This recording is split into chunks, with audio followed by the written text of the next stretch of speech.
Friends, welcome Soma's ব্লগে। Daily blog নিয়ে এসেছি। আজকে তোমাদেরকে কিন্তু পুরো ঠাকুর ঘরটা ঘুরে দেখাচ্ছি। ঠাকুর ঘরে আমার কি কি ঠাকুর আছে সবাইকে আমি আপনাদের সাথে পরিচয় করিয়ে দিচ্ছি।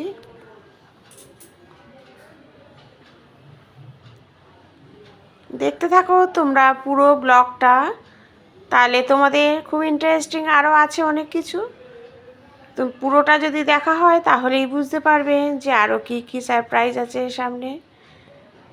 কতটা ভালো ভালো আজকে রান্নাবান্না হয়েছে, কালকেও করেছি, সেগুলোই তোমাদের সাথে কিন্তু সব শেয়ার করব। ঠাকুরঘর দেখিয়ে দিলাম। তারপরে হচ্ছে কালকে রাত্রে করেছিলাম হচ্ছে এগরোল। সেই এগরোলের রেসিপিটা কিন্তু পুরোটাই দেখানো হচ্ছে, তোমাদের অনেকটাই সুবিধা হবে। আমি কিন্তু ব্লগে অনেক রান্নাবান্না দেখিয়ে দিই যাতে তোমাদের একটু সুবিধা হয়।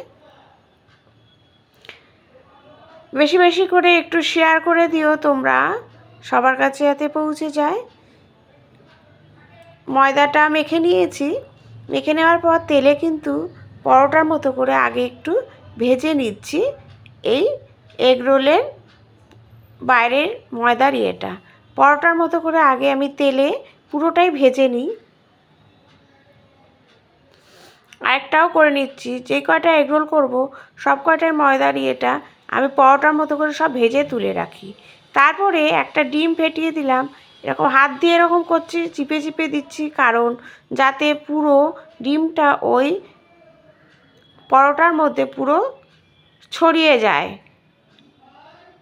মাঝখানটা যাতে থেকে না যায়, সেই জন্য চিপে চিপে দেবেন যাতে বা পুরোটার মধ্যে দেখুন, পুরোটার মধ্যেই কিন্তু ছড়িয়ে যাবে।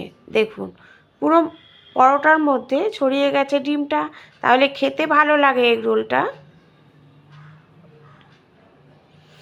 নামিয়ে নিয়েছি। আর পুর দেবো হচ্ছে এর ভিতরে শসা, পেঁয়াজ আর গোলমরিচ আর একটু নুন দিয়ে মাখিয়ে রেখেছিলাম সেটা সেই পুরটা আমি এই এগরোলের ভিতরে সাজিয়ে দিচ্ছি।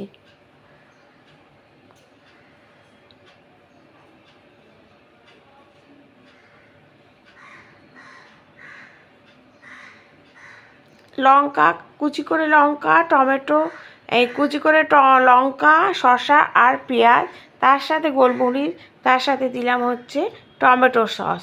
ব্যাস রোল করে কাগজ দিয়ে একটু মুড়ে দিলেই কিন্তু রেডি হয়ে যাবে এগ রোল। তোমরা নিজেরাই ঘরে করে খাও, তাহলে যা তোমাদের মন চাবে ভিতরে দেওয়ার সবই দিতে পারবে।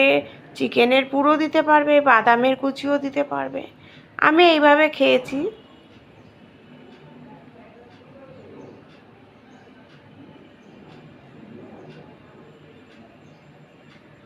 দেখো একটা খাওয়ার ভিতরটা দেখিয়ে দিলাম তোমাদের। তারপরে আজকে সকালে রুটি করা হয়েছে।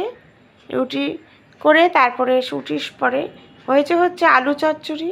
রুটির সাথে আলু চচ্চড়ি আমার বরের কিন্তু খেতে দারুণ লাগে। তার সাথে করেছিলাম হচ্ছে বেগুন ভাজা।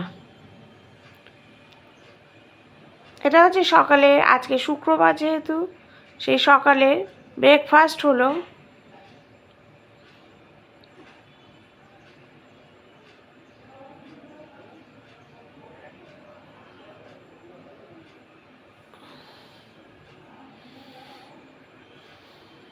তারপরে করা হয়েছে হচ্ছে, এটা কালকে করেছিলাম হচ্ছে কাতলা মাছ। সেই কাতলা মাছ অনুষ্ঠান বাড়ির মতো কাতলা মাছের কারি করব কিভাবে দেখে নিন। আর এটা হচ্ছে আলু চচ্চড়ি, বললাম আলু চচ্চড়ি করেছি রুটির সাথে।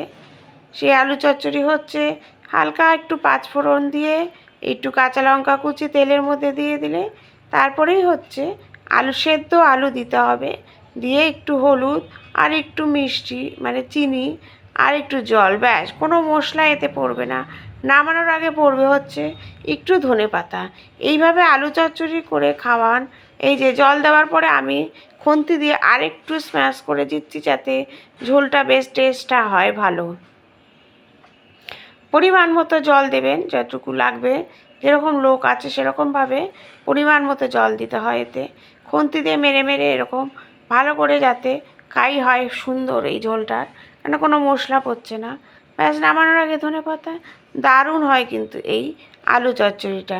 লুচি, রুটি, পরোটা সব কিছুর সাথেই ভাল লাগে। আমি করেছি রুটি। তারপরে হচ্ছে কাতলার কারি করেছি অনুষ্ঠান বাড়ির মতো। কাতলা মাছগুলো ভেজে নিয়েছি। তারপরে আলু দিয়ে আলুটাকে ভেজে নেওয়ার, গোটা জিরে ফোড়ন দিয়ে আলুটাকে ভেজে নিয়ে টমেটো আর পেঁয়াজ দিয়েছি। দিয়ে ভালো করে মজে যাওয়ার পর নামানোর আগে ধনেপাতা দিলেই রেডি। Thank you.